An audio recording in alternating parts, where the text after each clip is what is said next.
research by David A. Real researcher. Hi, good morning. Have some research about soul and रूह. इसको समझिए, soul जिसे हम रूह कहते हैं. बहुत अच्छे तरीके से ये बात समझने की ज़रूरत है कि रूह क्या है.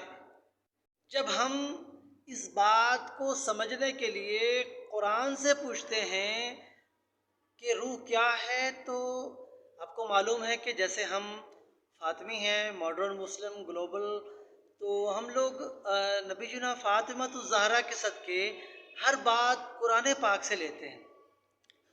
तो इस बात को समझने की ज़रूरत है कि रूह क्या है. वयसअलूनका अनिर रूह, जब सवाल किया गया कि रूह क्या है, तो कुरान ने कहा कुलिर रूह मिन अम्र रब्बी. कुलिर रूह मिन अम्र रब्बी.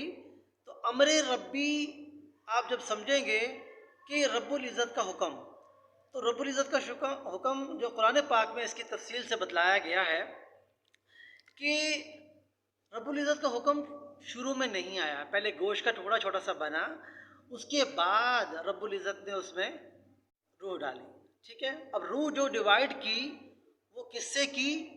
वो माँ से की. इसको जब समझेंगे आप अच्छे तरीके से, बहुत अच्छे तरीके से समझने की ज़रूरत है.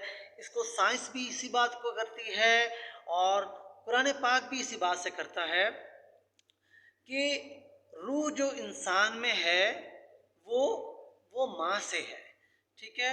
और यहाँ पर जहाँ पर एक बात और गौर से समझने की ज़रूरत है कि अम्र रब्बी वहाँ पर कहा जाता है.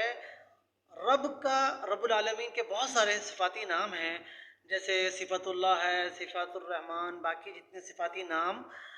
तो जो ज़ाती नाम जब आता है वो रब आता है. तो जहाँ ज़ात मुराद होती है वहाँ रब आता है. दुआ जहाँ मुराद होती है वहाँ रब्बना से दुआ होती है. तो इस बात को बखूबी समझने की ज़रूरत है बहुत अच्छे तरीके से कि कुलिर रूह मिन अम्र रब्बी. तो रूह जो होती है वो रब्बुल इज़्ज़त का हुक्म, तो वो किस तरीके से है, आगे इसको समझिए अच्छे तरीके से कि जब इंसान के अंदर गोश्त का टुकड़ा बनता है औरत में, औरत की उसमें जब आप एम्ब्रियो को जब समझेंगे अच्छे तरीके से, एम्ब्रियो को जब अच्छे तरीके से समझेंगे तो आपको समझ में आएगा कि इब्तिदा में गोश्त का टुकड़ा बनता है, उसमें जान नहीं होती, उसमें किसी किस्म की कोई जान नहीं होती. साइंस भी ये कहती है, कुरान भी ये कहता है कि शुरू में कोई जान नहीं होती. ठीक है. उस गोश्त के टुकड़े को जब 40 दिन मुकम्मल हो जाते हैं तो उसके बाद प्रोसेस बदलना शुरू होता है. हर 10 दिन के बाद प्रोसेस बदलता है, तो 40 दिन जब मुकम्मल होते हैं तो प्रोसेस बदलता है. तो इसको जब समझेंगे अच्छे तरीके से कि इब्तिदा में रूह में उस गोश्त के टुकड़े में जान नहीं होती, तो उसमें जो जान मुंतकिल होती है वो उसकी माँ की रूह से उसमें जान डिवाइड होती है. इंसान में उसकी माँ की रूह से जान डिवाइड होती है. और ये डिवाइड जो है रब्बुल आलमीन ने फरमाया कि मिन अम्र रब्बी, रब्बुल आलमीन का जब हुक्म होता है, जब उस वक़्त में उसकी माँ के अंदर से उसकी जान, उसकी रूह डिवाइड होती है उसके बच्चे में. तो इसको जब बच्चा और बच्ची अलग अलग होते हैं, इसको जब आप समझेंगे तो ये अलग एक है, x प्लस एक्स है और x प्लस वाई है. अगर मर्द में मर्दाना ताकत ज़्यादा है तो x प्लस वाई बन जाती है. खैर ये अलग बहस है, तो इस पर मेरी ऑलरेडी एक वीडियो है पहले से.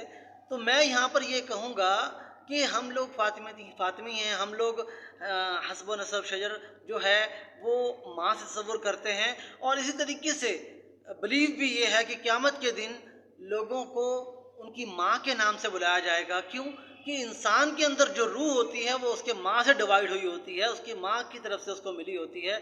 जब आप इसको अच्छी तरह समझ लेंगे तो आपको समझ में आएगा. दुनिया में बहुत सारे स्कूल ऑफ थाट हैं जो अपनी माँ को अहमियत देते हैं, उनको इज़्ज़त देते हैं और उन्हीं की तरफ अपनी निस्बत करते हैं. हस्ब व नसब भी माँ से चलता है और हस्ब व नसब माँ से ही है. जैसे आप देख लें कि आले मोहम्मद किससे चली? माँ से चली. इसी तरीके से आले इमरान किससे चली? माँ से चली. इसी तरीके से आदम की इब्तिदा जो हुई किससे हुई? माँ से हुई.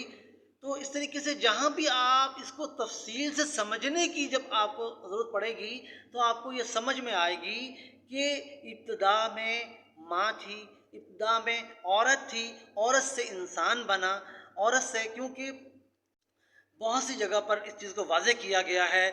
और हर कोई अपनी अपनी तशरीह रखता है, लेकिन हम जब कुरान पाक को और दूसरी होली बुक्स को जब हम पढ़ते हैं, समझते हैं, और जब हम साइंस को देखते हैं, तो बहुत सी चीज़ें नेचुरल होती हैं, समझ में आने वाली होती हैं। इस चीज़ को बहुत अच्छे तरीके से समझने की ज़रूरत है कि इंसान में जो रूह डिवाइड होती है वो माँ से होती है, माँ की तरफ से होती है।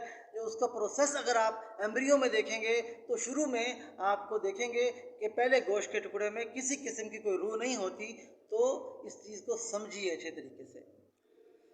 डेविड एरियल रिसर्चर आपके साथ बहुत सारी अपनी रिसर्च शेयर करता रहता है, बी विद अस।